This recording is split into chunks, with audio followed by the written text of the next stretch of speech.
Bien, mis hermanos, como saben, estamos en esta serie de los atributos de Dios, y recordando, como siempre lo hacemos, lo que hasta ahora se ha estado exponiendo respecto a los atributos que hemos estado viendo. Hoy veremos entonces, como nos dice aquí, la inmensidad de Dios, como Dios es inmenso, ¿ya? Y siempre recordamos, hacemos un poco de recorrido con lo que hemos visto para refrescar un poco la memoria. Siempre estamos viendo, por ejemplo, cuando vimos el conocimiento típico, ¿cierto? Que es el conocimiento revelado, mediado por la palabra. Y para entender acerca de Dios necesitamos un lenguaje, y ese lenguaje es analógico, ¿cierto? Que es un lenguaje que podemos aprender o conocer acerca de Dios. Y después saltamos a los temas de los atributos, y ahí vimos la distinción entre atributos comunicables y atributos incomunicables, ¿cierto? Y estamos en los atributos incomunicables, que quieren decir, ¿cierto?, que no corresponden con nuestra experiencia humana. En cambio, los comunicables sí, por eso se llaman comunicables, porque pueden comunicarse a nuestra realidad, pero los incomunicables no, ¿ya? Y eso es lo que hemos estado viendo. Vimos acerca de la aceidad de Dios, ¿qué es eso? Vimos acerca de la simplicidad de Dios, vimos acerca de la impasibilidad de Dios, y vimos acerca de la eternidad de Dios. Ya todos esos son atributos incomunicables porque no pueden o no tienen relación con nuestra experiencia. Ninguno de nosotros es simple, ni tiene aceidad, ni es eterno, ni es impasible. Ya todos somos seres humanos que somos criaturas, y como somos criaturas, entonces no tenemos la misma forma en que Dios es, ¿ya? Y el tema de que estos atributos los comprendamos es para ver que Dios es mucho más allá de lo que nosotros pensamos. A veces tenemos ideas de Dios y en verdad son ideas que son ídolos de Dios, porque lo diseñamos más o menos a nuestra manera, ¿ya? A nuestra forma de ser, ¿ya? Pero los atributos de Dios nos hacen ver en verdad cómo es ese Dios que nosotros adoramos, que es mucho más inmenso, grande, poderoso de lo que nosotros podemos comprender, ¿ya? Entonces hoy día, mis hermanos, si es que no hay ninguna pregunta de todo lo que hemos visto hasta ahora, alguna duda, reflexión, comentario, si es que no hay eso, entonces saltaríamos al tema de hoy, que sería la inmensidad de Dios. Hermanos, ¿sí? Sí, yo no estuve en el evento de WhatsApp, pero sí lo vi y escuché una pregunta bien interesante que hicieron, que era sobre bueno, el cuestionamiento que tenían algunos teólogos, que usted había dicho, que era de que Dios tenía una sucesión de eventos, que participaba por todo lo que vemos en la escritura. Según algunos decían que el aumento de Abraham, la creación, como Dios envió a su Hijo, el Espíritu Santo, todo. Entonces, y dieron una respuesta bien interesante, que era con respecto al decreto de Dios, dentro de todo lo que dieron, pero creo que quedó un poco incompleta ahí. ¿Por qué? Porque podríamos como quizás añadirle otros conceptos más que quizás son bien buenos, bien buenos. Por ejemplo, está el decreto de Dios, y con ello también se conecta con la providencia, como lo hace el catecismo bautista. La pregunta 11 y la pregunta 14 conecta eso, habla del decreto de Dios, pero después habla al tiro de la providencia. Y hay algo, un concepto que no está ahí en la confesión, pero sí que algunos teólogos manejan, que es la concurrencia. Y es como, y esa palabra es genial, porque concurrencia es como que significa como que Dios corre junto a los eventos. Pero no de la forma que nosotros pensamos, sino que Él es como el iniciador. El iniciador de las cosas, y nosotros simplemente somos como actores secundarios. Es una idea, ¿no?, que ahí podríamos como manejar quizás, o estudiar más a fondo lo que quieran como ahondar en ese sentido, para estudiar un poco más de la concurrencia. Sí, que la providencia está en el tiempo, está en la historia. En cambio, el decreto está fuera de la historia. O sea, los decretos, se les dice los decretos, pero en verdad no es que esté en la temporalidad, sino que está en la eternidad. Pero es para explicar, obviamente, con nuestras palabras, cómo funciona este asunto. Por eso el decreto es algo que Dios estableció desde antes de la existencia del tiempo, y por eso podríamos decir que es eterno. Ahora, Dios obviamente participa en la historia también, pero como decías tú, en la concurrencia, pero de forma diferente, no como nosotros nos pensamos. Pero cuando uno nombra la providencia, la gente tiende a pensar inmediatamente en Dios actuando igual que nosotros en la humanidad. Y no es lo mismo, no es lo mismo. Y claro, ¿cómo podemos entender todo ese lenguaje? Para comprenderlo, obviamente usamos lenguaje analógico para poder comprenderlo, porque si no nos confundimos, porque creemos que es lo mismo el ser humano con Dios, o sea, cómo se relacionan, y no es igual. Obviamente, que Él es eterno, entonces Él actúa, creó todas las cosas fuera del tiempo, o hizo todas las cosas fuera del tiempo, y se mantiene fuera del tiempo, y a la vez participa en nuestra realidad, ¿cierto? De forma que no logramos comprender cómo conecta una cosa con la otra, ¿ya? Pero sí es un buen punto como a considerar, que podríamos ver después más adelante si lo vemos, por ejemplo, el tema de la providencia, como en ver más en detalle sobre esas cosas, ¿ya? ¿Hay algún otro comentario, alguna otra pregunta sobre lo que vimos o lo que hemos visto hasta ahora en los atributos incomunicables? Bien, entonces vamos hoy día a la inmensidad.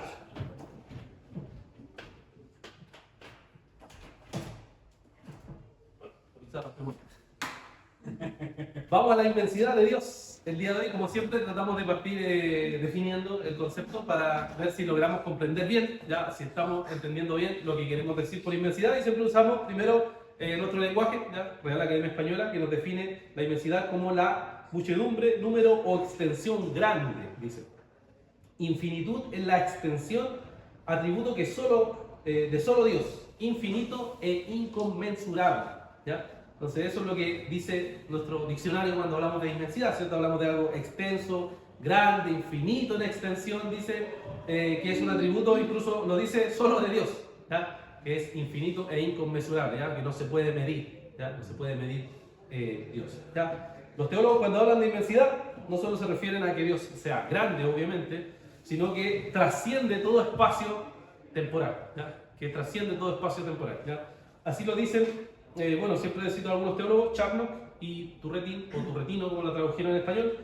Ellos dicen lo siguiente, dice Charnock, primero dice, así como la eternidad es la perfección por la cual Él no tiene principio ni fin, que vimos la semana pasada, ni la inmutabilidad es la perfección por la cual no tiene aumento ni disminución, así también la inmensidad u omnipresencia es aquella por la cual Él no tiene límites ni limitaciones. ¿Ya? Aquí los teólogos juntaban inmensidad con omnipresencia, pero hoy solo nos vamos a enfocar en inmensidad, ya la próxima semana en omnipresencia para no enredar conceptos que hay ahí, ¿ya? Francis Turretin dice, pero los ortodoxos creen y confiesan la inmensidad y omnipresencia de Dios, que está tan íntimamente presente en todas las cosas, que están en todas las partes del mundo y sin embargo no está incluida en el mundo, ¿ya? Son dos citas que aluden a que la teología cristiana histórica lo que ha hecho dado este atributo de Dios, que es la inmensidad de Dios, que es algo que nos dice, ¿cierto?, que es el totalmente trascendente, grande, que no tiene ningún límite. ¿Ya? Entonces los teólogos han tratado, a veces juntos, cuando uno revisa el libro antiguo va a encontrar que están juntos la inmensidad e inmediatamente está la omnipresencia, ¿ya? Porque a veces tienen mucha relación, ¿ya? Pero la inmensidad lo que enfatiza es que Dios trasciende todo espacio creado y no puede ser contenido en ningún lugar, ¿ya? En cambio, la omnipresencia enfatiza que Dios está presente en todos los lugares, ¿ya? Son cosas muy similares, pero que tienen cierta diferencia, ¿ya? Entonces eso es lo que hay que entender, ¿ya? Los teólogos clásicos entonces describen esta verdad. Dios es inmenso, Dios es ilimitado respecto al espacio que nosotros podamos considerar y obviamente lo vamos a ver en contraste con nosotros, que nosotros en cambio no somos inmensos, ¿ya? No tenemos inmensidad como la tiene nuestro Dios que adoramos. Vamos entonces, hermanos, como siempre, algunos pasajes de la Escritura para ver esto. Partimos con el Antiguo Testamento y después, ¿cierto?, vamos a revisar algunos breves versículos del Nuevo Testamento. Ya veamos 3 versículos del Antiguo Testamento, como siempre aquí, podemos leer todos para participar. Primera de Reyes, capítulo 8, versículo 27, Segunda de Crónicas, capítulo 2, versículo 6, e Isaías 66, 1. Ya lo repito para que puedan buscar. Primera de Reyes 8:27, Segunda de Crónicas 2:6 e Isaías 66:1. 3 versículos del Antiguo Testamento. Amén. Encontré Crónicas 2:6. Ya. Segunda de Crónicas dice: Mas ¿quién será capaz de edificarle casa, siendo que los cielos y los cielos de los cielos no pueden contenerlo? ¿Quién pues soy yo para que le edifique casa, sino tan solo para quemar incienso delante de él? Ya, cierto que está reflexionando aquí el siervo del Señor, que está diciendo, bueno, cierto, ciertamente se va a edificar una casa porque eso se hace en el Antiguo Testamento, cierto que era el templo, antiguamente fue el tabernáculo, ya, y así hay un proceso que se ve en la Escritura, pero aquí cierto está reflexionando, diciendo, cierto, ¿quién va a ser capaz de edificar una casa a quién? A Dios. Porque ni los cielos de los cielos lo pueden contener, entonces como una pequeña casita, o como un pequeño templo, desde la perspectiva humana, para nosotros crear un templo, pero desde la perspectiva de Dios, es una casita pequeña. ¿Quién va a poder contener a Dios en un lugar físico, en un espacio físico? Nadie. Obviamente la respuesta es nadie. Nadie puede contener a ese Dios para nada. Es un Dios inmenso que no se puede limitar a un espacio físico. No puede ser limitado.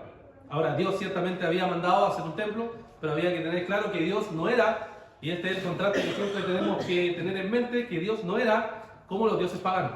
Los dioses paganos tenían un espacio y estaban en ese espacio limitado, físico. En cambio, el Dios, que es el Dios de la Escritura, dice que trasciende todo espacio físico. Es inmenso, no puede ser contenido por nada. ¿Ya? Ese fue Segunda de Crónicas, ¿cierto? Sí. Ya. Queda Primera de Reyes 8.27 e Isaías 66.1. Primera de Reyes 8.27. 8:27. Pero morará verdaderamente Dios sobre la tierra si los cielos de los cielos no te pueden contener, cuánto menos esta casa que yo te he edificado. Ya, ¿cierto? Y tenemos nuevamente reflexionando que dice, ¿puede Dios morar en la tierra realmente si los cielos de los cielos de los cielos? Ahí uno puede decir, el tercer cielo, ¿ya? No pueden contener a Dios. No lo pueden contener. O sea, quiere decir que el Dios trasciende toda la creación. Nada lo puede detener. Nada puede contener a Dios. Entonces, pensar que porque se construía un templo, Dios iba a ser reducido a ese espacio físico, decir que ese iba a ser Dios, no tiene sentido. ¿Ya? Y si se dan cuenta y si empezamos a pensar, aún hay gente que piensa así. O sea, no es algo solo del mundo antiguo. Aún hay gente que piensa, por ejemplo, que Dios solo está aquí. Solo Dios está aquí cuando nos reunimos.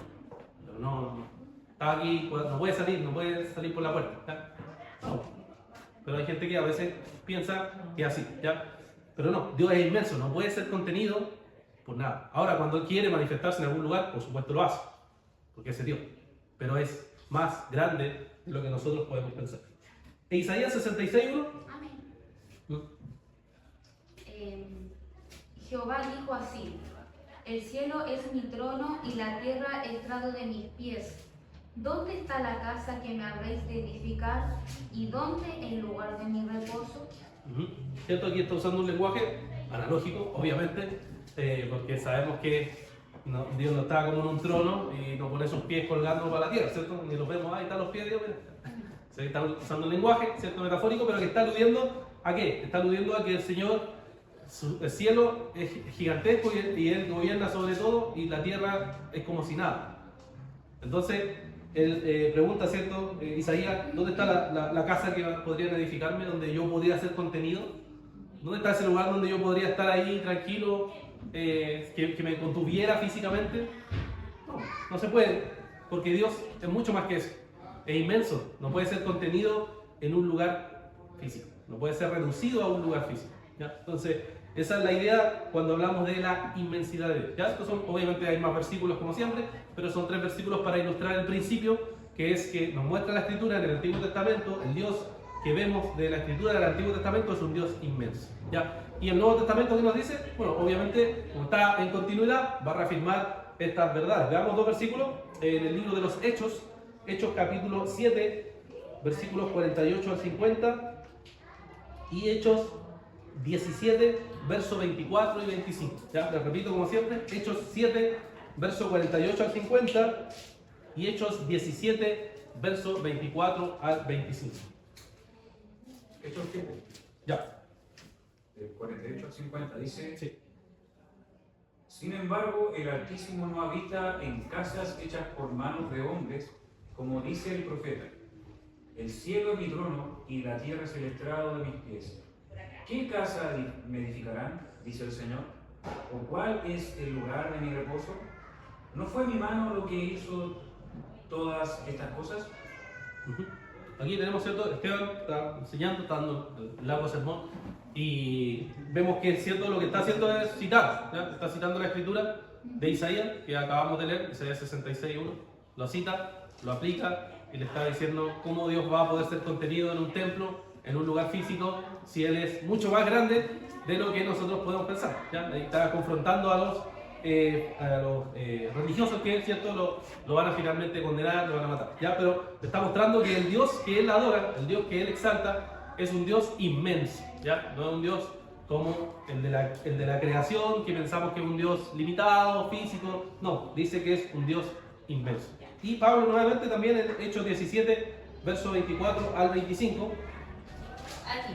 Ya. El Dios que hizo el mundo y todo lo que en él hay, puesto que es Señor del cielo y de la tierra, no mora en templos hechos por manos de hombres, ni es servido por manos humanas, como si necesitara algo, puesto que Él da a todos vida y aliento y todas las cosas.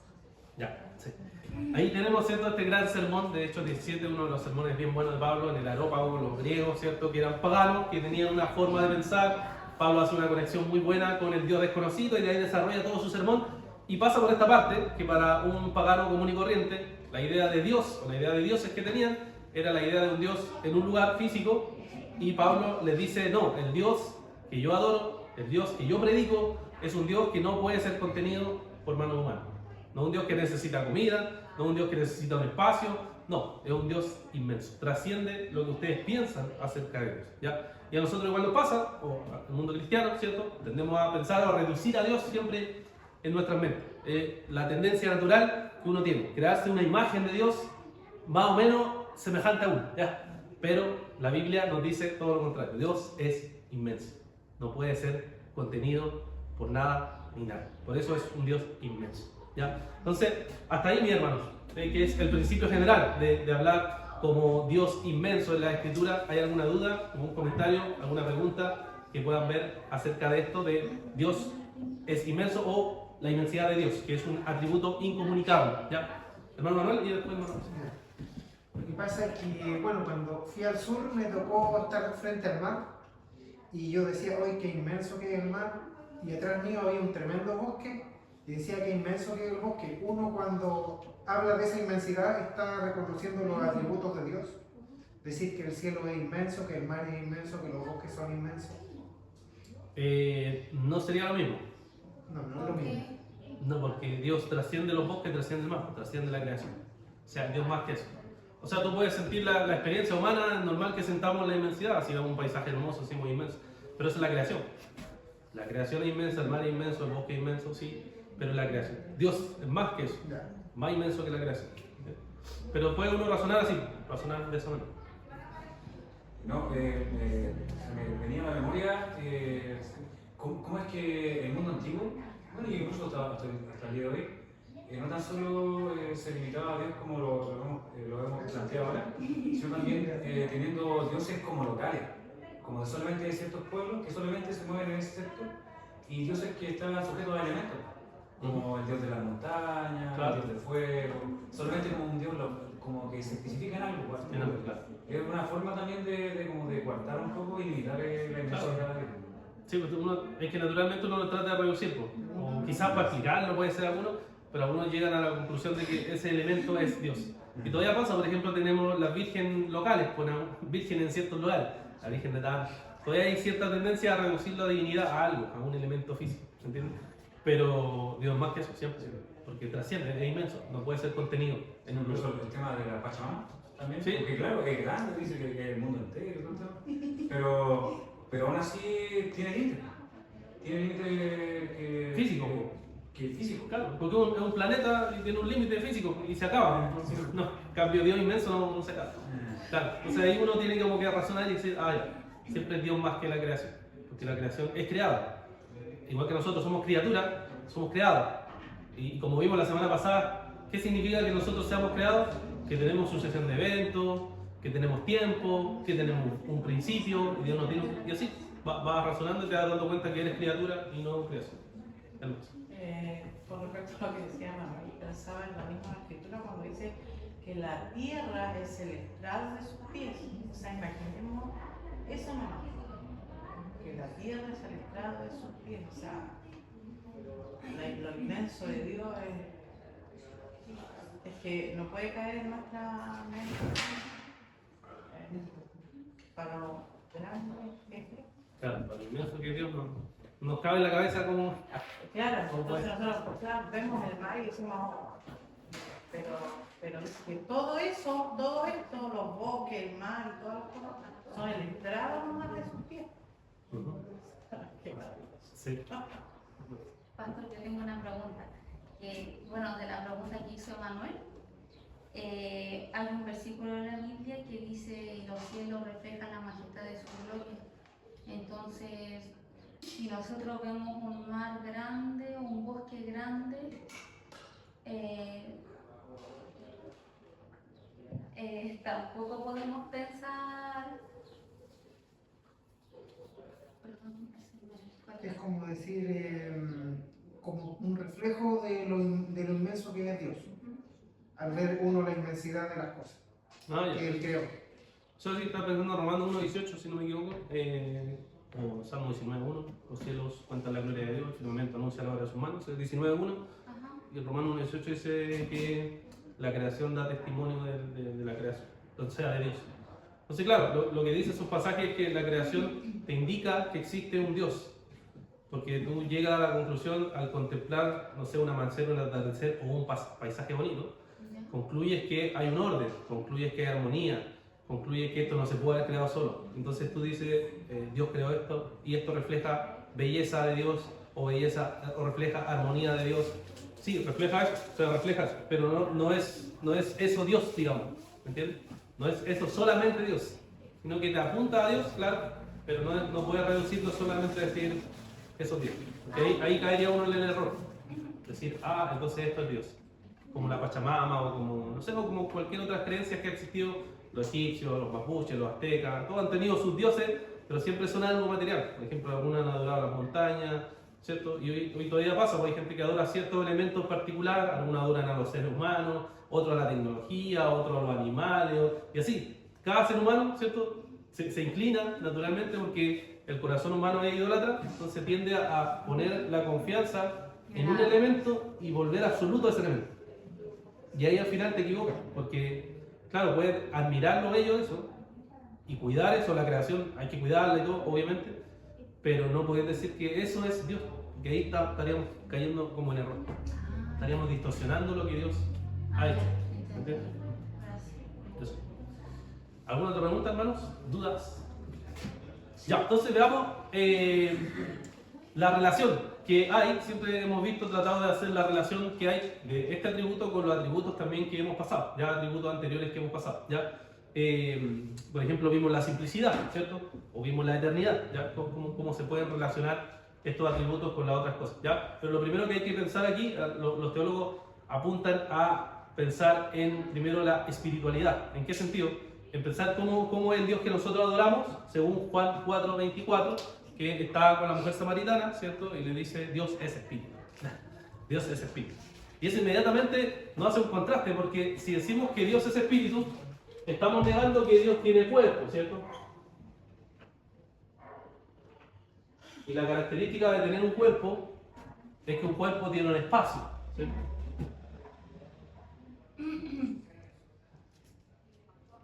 Lo más lógico, usted está aquí, ¿cierto? Y no está en su casa. Supongo, al menos que crea que esto es un sueño de Matrix, ¿ya? Como alguna gente cree fuera de esta iglesia. Usted está en un espacio grafísico, su cuerpo está aquí, ¿cierto? No está en su casa, está en el trabajo, a menos que su mente esté por allá, pero eso es otro tema, ¿ya? Pero está aquí, ¿ya? Está aquí. Entonces, ¿qué nos dice eso? Que tenemos un cuerpo físico, tenemos un espacio y estamos reducidos a ese espacio. En cambio, si pensamos en Dios, Dios no está así. Dios puede estar aquí, puede estar allá, está en mi casa, está en el trabajo, está en Francia, está viendo el mundial, está en todos lados, ¿cierto? Porque es inmenso, no puede ser contenido. Y está incluso fuera de esta creación, fuera de este mundo físico. Y pensamos en el universo, las galaxias, que le gustan las estrellas y todo eso, ya, bonito, ¿cierto? Pero está más allá de eso, incluso, más allá del universo. ¿Y dónde está Dios? ¿Ya? Es inmenso, no puede ser contenido. En cambio, los teólogos dicen inmediatamente hacemos la negación. Dios no tiene cuerpo. Y eso significa que no está en un espacio. Porque está en todos lados, que es inmenso. ¿Ya? Entonces eso es lo que uno inmediatamente piensa. Los cuerpos ocupan espacio, poseen dimensiones, se encuentran limitados a una ubicación determinada. En cambio Dios no está sujeto a limitaciones por su modo de existencia, que es espiritual y no corporal. ¿Ya? Entonces inmediatamente negamos. Y por eso ahí volvemos para atrás Cuando recordamos, por ejemplo, que Dios no tiene brazos, Dios no tiene espalda, Dios no tiene nada de eso. ¿Por qué? Porque es un ser espiritual. Y tampoco Dios tiene pasiones, ya describimos eso, si no vieron la clase pueden verla. Dios no tiene pasiones como nosotros, que quiere decir que son, ¿cierto?, las mismas pasiones que nosotros tenemos, de enojo, de tristeza, porque eso involucra cambio, ¿cierto? Por ejemplo, si hoy día se levantó de buen ánimo, que bueno, pero a veces se levanta uno de mal ánimo, y a veces lo mantiene, o a veces cambia a buen ánimo, o a veces tiene buen ánimo y cambia a mal ánimo. Eso somos nosotros, pero Dios no, Dios es así, ¡pum!, siempre el mismo, ¿ya? Y por eso es impasible, ¿ya? Entonces la inmensidad, que podemos ver acá, pensar en contraste con el cuerpo, porque nosotros estamos limitados, Dios no está limitado a ningún espacio físico, ¿ya? Pastor, Digo, sí. ¿por qué en la escritura hay un pasaje que dice... Moisés cuando... sí, es que pensé que era Abraham. Moisés, cuando dice que hirió la espalda de Dios. Ya, es un lenguaje analógico o antropomorfismos. Es que lo vimos en clases pasadas. Antropomorfismo es una palabra que alude a que la Biblia usa un lenguaje de un cuerpo humano para que nosotros lo entendamos. Ya. ¿Me entiendes? Usa ese lenguaje porque si nosotros no entenderíamos sobre Dios, cuando dice el brazo fuerte sacó al pueblo de Israel, está diciendo que Dios es poderoso, fuerte y pudo sacarlo, porque el brazo es fuerte, ¿me entiendes? Entonces nosotros, la gente leía en el mundo antiguo y decía, entonces Dios es fuerte, el Dios que adoramos es fuerte, ¿me entiendes? Entonces usaba ese lenguaje para que la gente comprendiera. Y aún nosotros, cuando leemos, nos hace comprender acerca de Dios. Pero si no pusiera ese lenguaje, no lograríamos entender bien algunas cosas. Entonces usa ese lenguaje y eso técnicamente se llama antropomorfismo. ¿Ya? Y para cuando se trata de las emociones o pasiones, ¿cierto?, se dice antropopatismos, ¿ya? Igual lo pasé en clases pasadas, en todo caso, para repasarlo, pero es bueno que lo vayamos recordando siempre, porque al final nos hace leer bien la Biblia, porque si no cometemos errores, porque si pensamos Dios tiene cuerpo, tendríamos que decir que Dios entonces está compuesto de ciertos elementos corporales, igual que nosotros, brazos, ojos, oídos, ¿no? Sería todo un ser humano y además sería un Dios con pasiones, igual que nosotros. Y al final, si uno llega a esa conclusión, ¿a quién se parece ese Dios? A mí. Y un Dios creado a tu imagen, o sea, al final, el Dios que tú adorarías es un Dios que no tiene mucha diferencia con nosotros. Y eso eran los dioses paganos, por ejemplo, para los que estudiamos Grecia o Roma, me imagino que en la escuela les pasaron esa materia que les encantaba, ¿cierto? Los dioses, ¿cómo eran los dioses? Eran pasionales, eran dioses que se enojaban, eran dioses que se mataban entre ellos, dioses que adulteraban. O sea, esos son los dioses paganos. Pero cuando uno ve la escritura, el Dios que nosotros adoramos no es así. Siempre niega eso. Los teólogos siempre mostraron que Dios no era eso y lo negaban. Dios no es esto, Dios no es cuerpo, Dios no es pasiones, Dios no es... Siempre negaban eso. Para mostrar que el Dios que nosotros adoramos es un Dios totalmente diferente. ¿Ya? Bueno, también los teólogos, ¿cierto?, dicen que hay relación ahí de la inmensidad con la simplicidad, ya que vimos que era la simplicidad, que Dios no puede dividirse, no tiene partes, ya es un ser no compuesto. Ya cuando vimos nuevamente, si no se acuerdan de estos conceptos raros, eso es lo que decían, ya que Dios no está compuesto ni puede dividirse. ¿Ya? Entonces, obviamente, si Dios es inmenso, quiere decir que no Él es material y no se puede dividir, no se divide en partes, no se divide en secciones, entonces está en todo lado, es inmenso. Si Dios no fuera inmenso, podría dividirlo yo, un pedacito de Dios está aquí, ahora en este lugar, y un pedacito de Dios está en mi casa, y otro pedacito de Dios está paseando por la playa, y otro pedacito de Dios está en Playa Ancha, no sé, ¿ya? Podríamos pensar así, pero no, Dios es simple, ¿ya? Entonces, como Dios es simple, ya vimos el concepto. Esto conecta inmediatamente con la inmensidad de Dios, porque Dios nuevamente no está dividido, no tiene partes, no está compuesto. Dios es inmenso. ¿Ya? Entonces se hace la conexión entre estos atributos de Dios. ¿Ya? Y también vemos la eternidad, ¿ya? Que enseñábamos que Dios trasciende el tiempo, y entonces la inmensidad de Dios enseña que Dios trasciende el espacio. ¿Ya? Dios no está limitado a un espacio, como hemos visto, entonces está trascendiendo el espacio. Nuevamente, ¿cierto? Aquí si ponemos eternidad,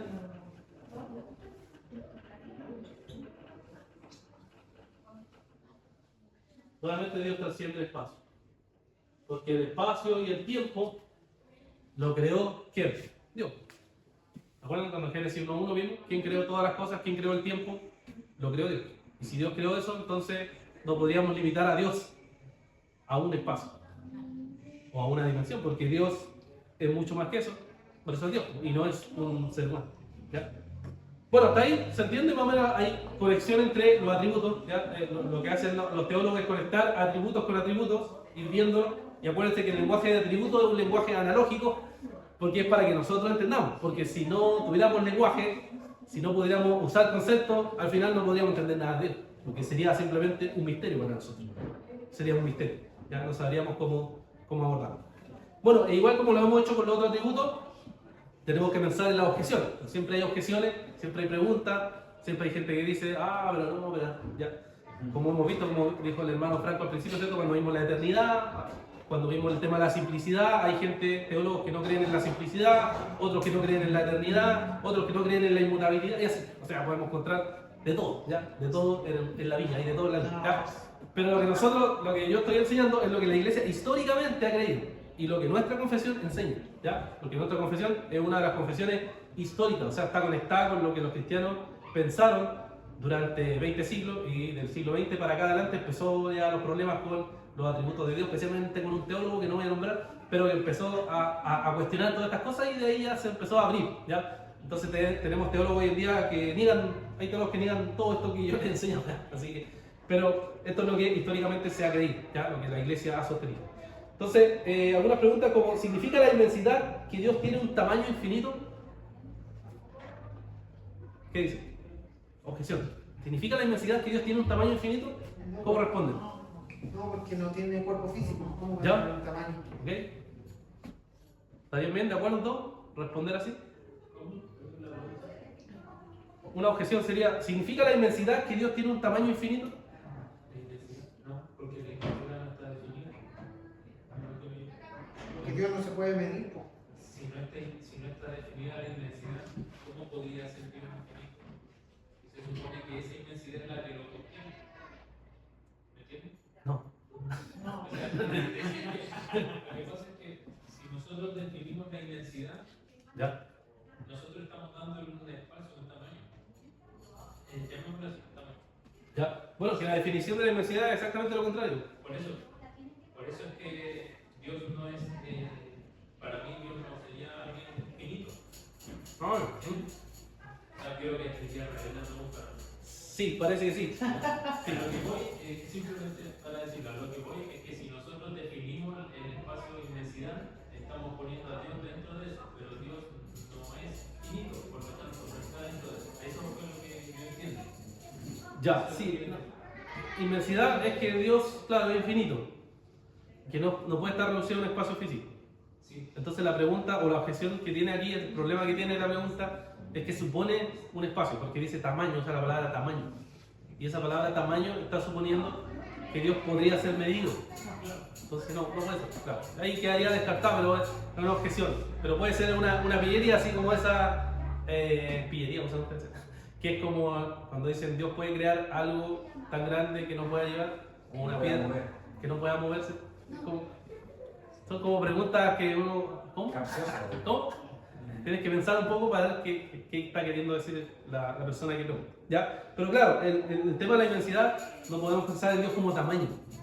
Y ese es el problema de la pregunta. Suponer tamaño en una pregunta está suponiendo que Dios no es inmenso. Inmensidad, como vimos al principio de la definición, ¿cierto? Es infinito, que no es medible, entonces no puede caer dentro de ninguna categoría que nosotros tengamos, ¿ya? Entonces, otra objeción o pregunta que hay sobre ¿dónde está Dios si trasciende el espacio?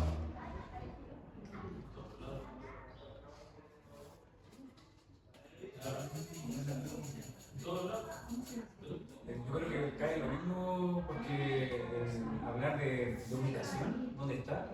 También es como capsula, porque sería intentar poner a Dios en algún lugar en particular. O sea, sí, la escritura habla de lugares como que la presencia de Dios se manifiesta plenamente en ciertos Sí, vamos a mostrar eso es más omnipresencia, Sí. se conecta. Sí, pero de ahí volvemos a hacer lo mismo.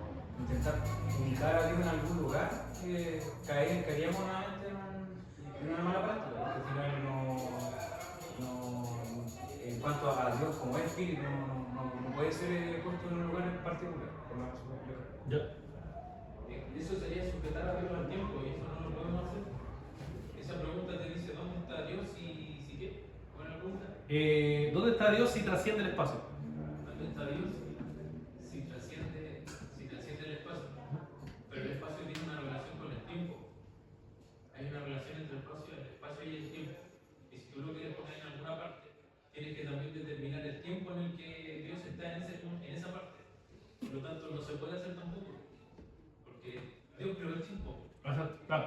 Sí, pues ahí donde uno tiene que razonar. Pues, razonar, estoy suponiendo, estas preguntas son preguntas reales que teólogos hacen sobre respecto a este tema. Nosotros, ya, usted dice que Dios es inmenso.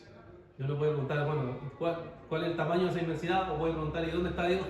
¿Me entiendes? Pero esas preguntas suponen tiempo, suponen espacio. Y el problema con eso es que nosotros estamos diciendo lo contrario. Estamos afirmando que Dios está fuera del tiempo, que Dios no está reducido a un espacio, y por tanto esa pregunta o esa objeción no tiene cabida. ¿Por qué? Porque tiene un supuesto en la pregunta que yo no puedo aceptar porque no cae dentro de la definición histórica de lo que cristianos definimos como inmenso, el Dios inmenso.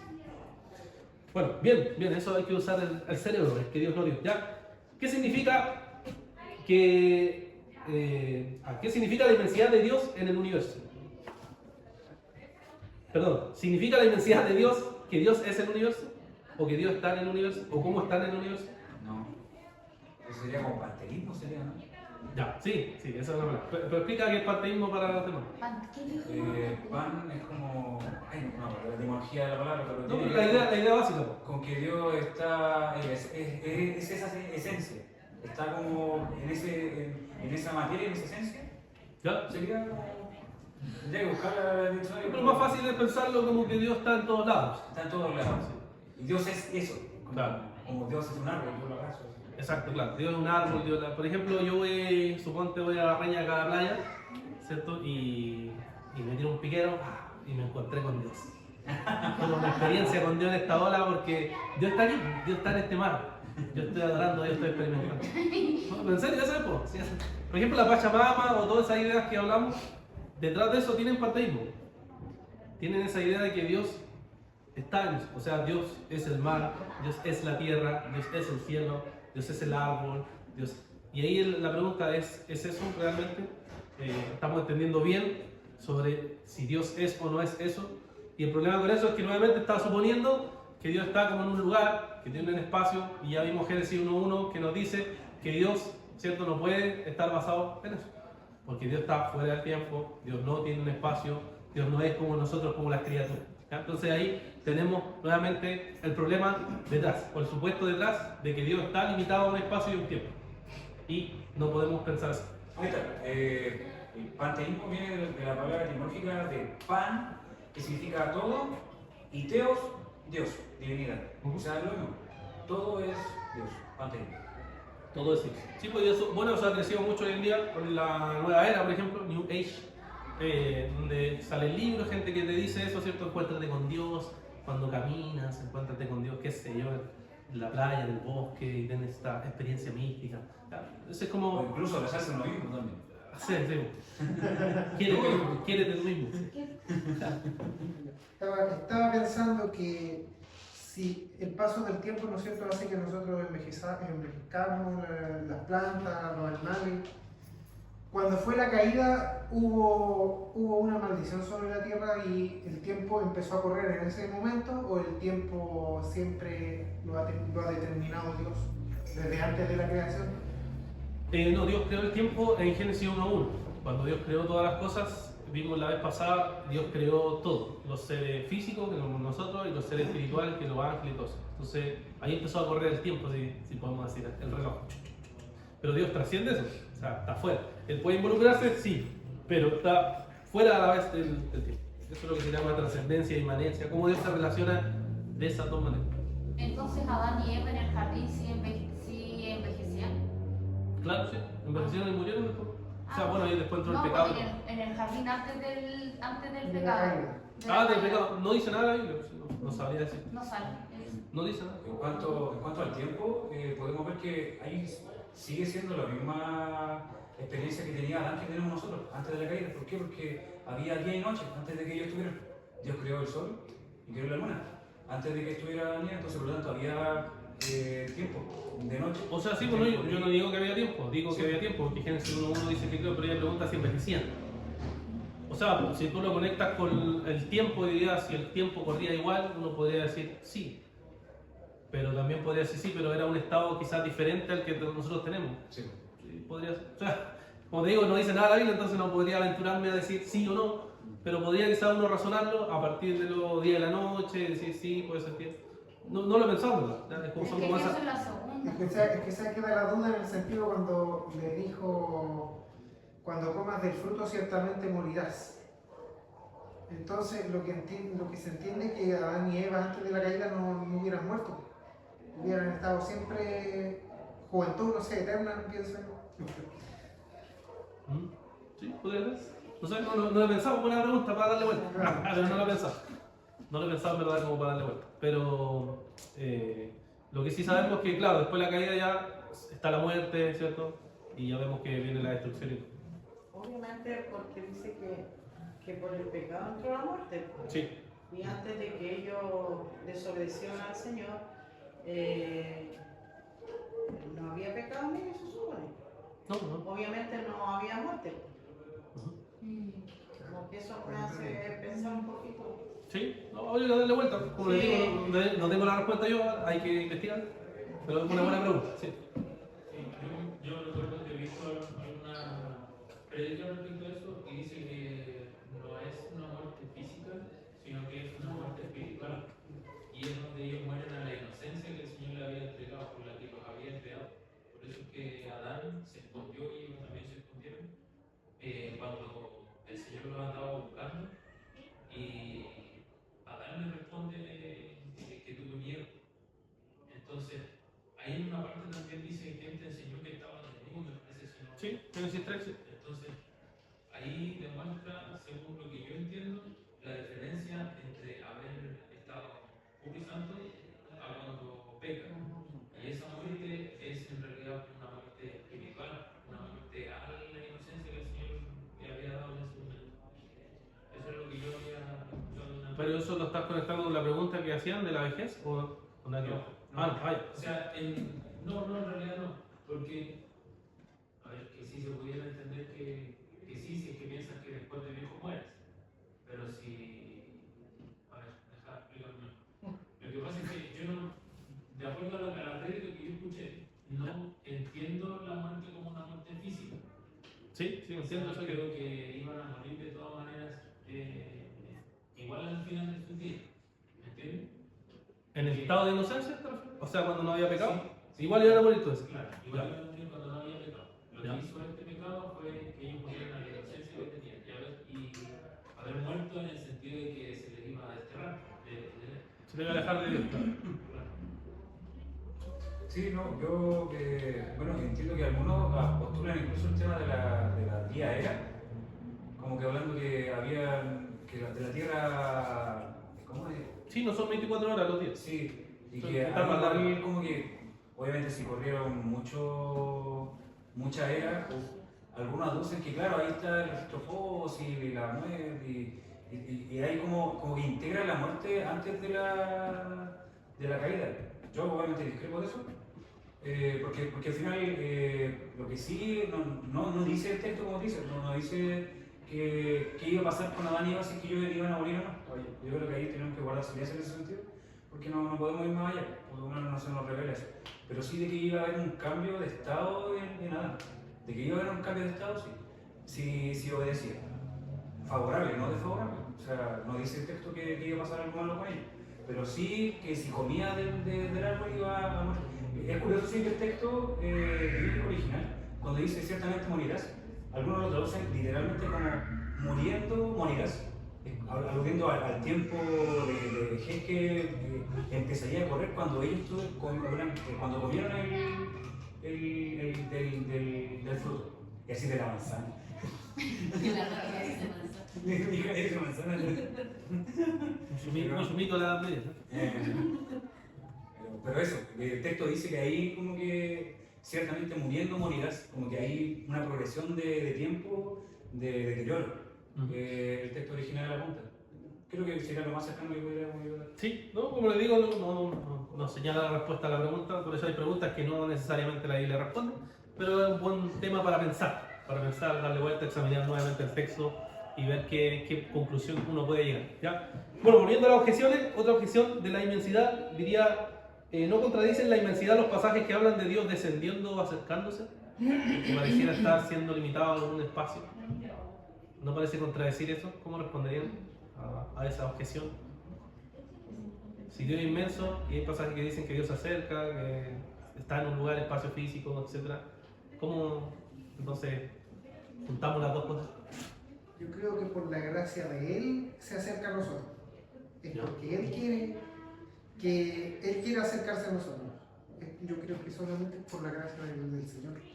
Que Él se acerca o cuando está en el pecado Él se va, la presencia del Señor se va de esa persona. Como se menciona, por ejemplo, en Sansón no se había dado cuenta que se había ido la presencia del Señor de él. ¿Ok? ¿Otra idea? ¿No? Estoy haciendo este ejercicio mental de que cuando intento entender a Dios o entender las acciones de Dios y le intento poner nombre, entonces estoy ocupando un lenguaje unívoco.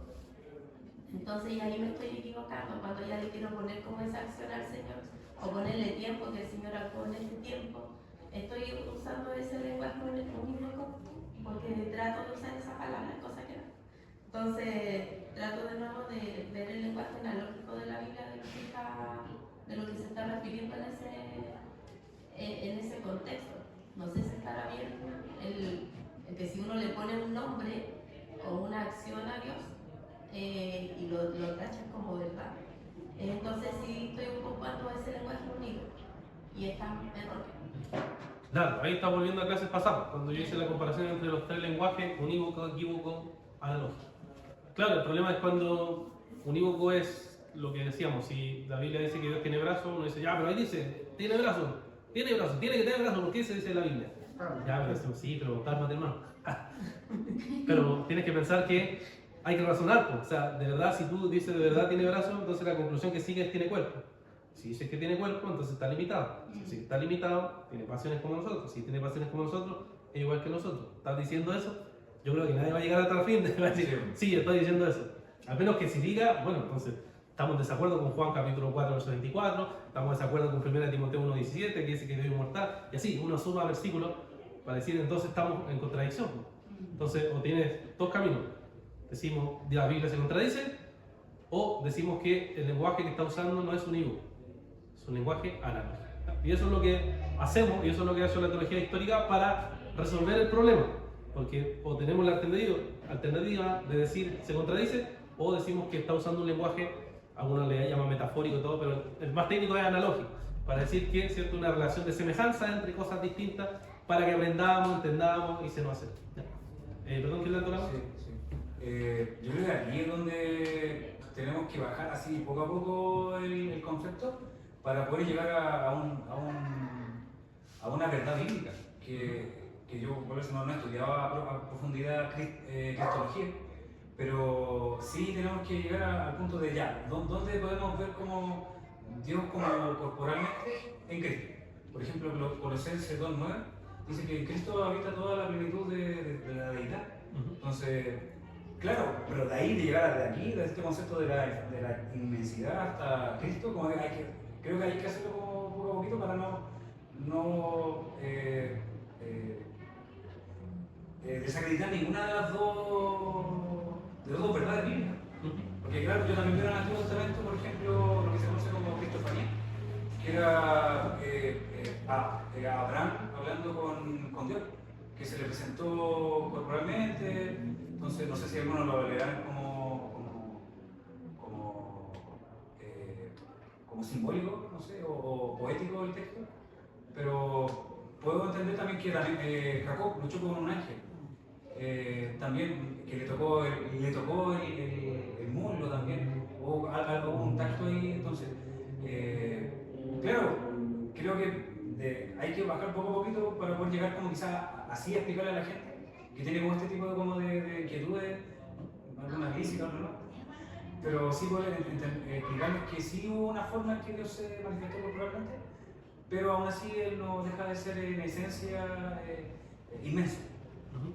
Claro, sí, por eso aquí partimos con el lenguaje porque sabía que estas preguntas iban a salir, es muy común. Por eso explicamos primero el lenguaje, qué queremos decir con analógico, y lo vamos a repetir constantemente, porque va a aparecer constantemente en las preguntas. Entonces, decir que es analógico ayuda a entender entonces lo que la Biblia nos quiere transmitir, lo que nos quiere enseñar, el principio que nos quiere transmitir. Entonces, cuando hablan de acercarse o descender y todo eso que es como objeciones que hay, uno dice, sí, pues que es el lenguaje analógico, siempre te vamos a decir que eso, o antropomorfismo, o antropopatismo, son lenguajes que la Biblia usa para acomodarse a nosotros, para que nosotros logremos entender lo que Dios nos quiere transmitir, porque si no, la otra alternativa es cierto hablar de Dios como un ser humano, igual que nosotros. Ahora, el tema con Cristo es otro tema, o sea, un tema claro que tiene que ver con la cristología, la relación de la naturaleza humana y la naturaleza divina y cómo eso funciona. ¿Ya? También hay lenguaje para eso, pero eso vamos a verlo más adelante. También hay forma de explicar eso y como los teólogos se han esforzado por explicar la relación y explicar cómo se relacionan las dos naturalezas y todo el tema. ¿Ya? Entonces ahí vamos a entrar a eso. Ya, pero ahora estamos viendo sobre este tema del Dios inmenso y algunas de las objeciones que se plantean. ¿Ya? Entonces, esas son algunas de estas, ya estamos en la hora, algunas de las objeciones que se pueden plantear y quiero que terminemos como siempre con algunas aplicaciones para que la idea de la inmensidad sea algo que se aplica a nuestras vidas y no que solamente en el aire. ¿Ya? Entonces, primero, la inmensidad nos libera de encerrar a Dios en lugares. ¿Ya? Pensar que Dios está solo en un lugar específico. ¿Ya? Otra cosa es que se manifieste Dios ahí. ¿Ya? Ese es otro tema que vamos a ver también la próxima semana. Pero encerrar a Dios en lugares, es decir, Dios está aquí solamente. Te tiene que ir a la iglesia porque Dios está ahí. ¿Ya? Pero ahí decimos, ¿pero qué quiere decir con eso? ¿Qué quiere decir con iglesia? ¿Qué quiere decir con el lugar? Por ejemplo, si nosotros nos juntamos en algún parque, que es lo que pasó mucho en pandemia, muchas iglesias lo hicieron, juntarse en parque, Dios está ahí, puede estar ahí, claro. El lugar varía. El lugar no es un lugar específico necesariamente. Nosotros somos el templo del Espíritu, ¿cierto? Aludiendo a el Nuevo Testamento. Entonces, cuando nosotros nos reunimos, ahí la presencia de Dios se manifiesta. Pero ¿en qué lugar? En cualquier lugar. Podemos juntarnos en mi casa, podemos juntarnos en una plaza, podemos juntarnos en la playa y hacer un culto y sería Dios, porque Dios es trascendente a nosotros. ¿Sí?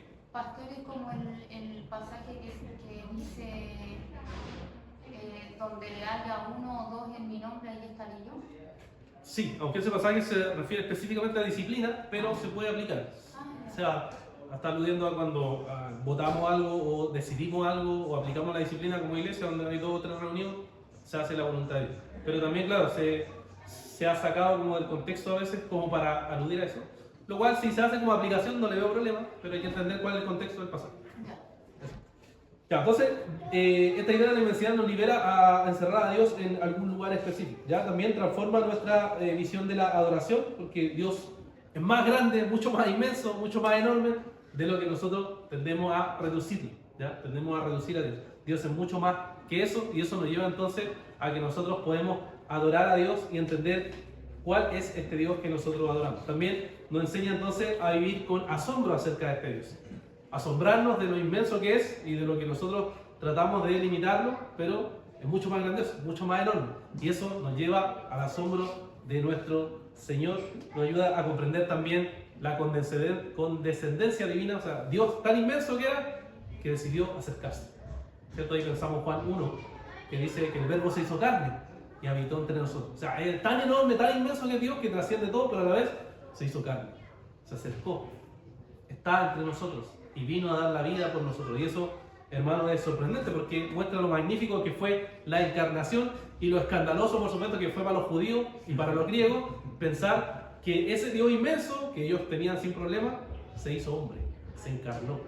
¿Cómo se va a encerrar en un hombre? Ellos no podían comprender eso. ¿Cómo se va a encerrar? Y más horrible todavía, ¿cómo va a morir en una cruz? Y más horrible todavía, ¿cómo va a resucitar? Era una locura.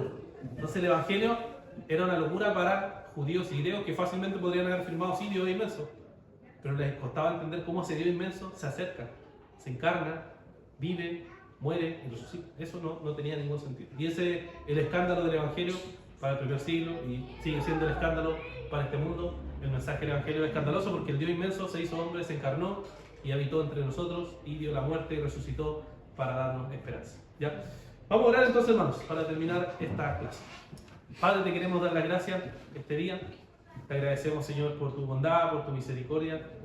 Te agradecemos porque tú eres un Dios maravilloso, inmenso, glorioso, grandioso, y que has decidido, Señor, acercarte a nosotros solamente por tu misericordia, por tu gracia.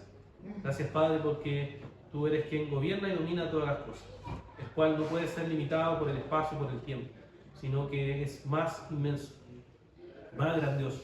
Y te alabamos por ello y te pedimos que nos ayudes siempre a recordar esa verdad en nuestra vida, en nuestra mente, y a poder, Señor, a reflexionar en cómo tú eres ese Dios inmenso. Te alabamos y te agradecemos por esto, pidiéndolo en el nombre de Jesús. Amén.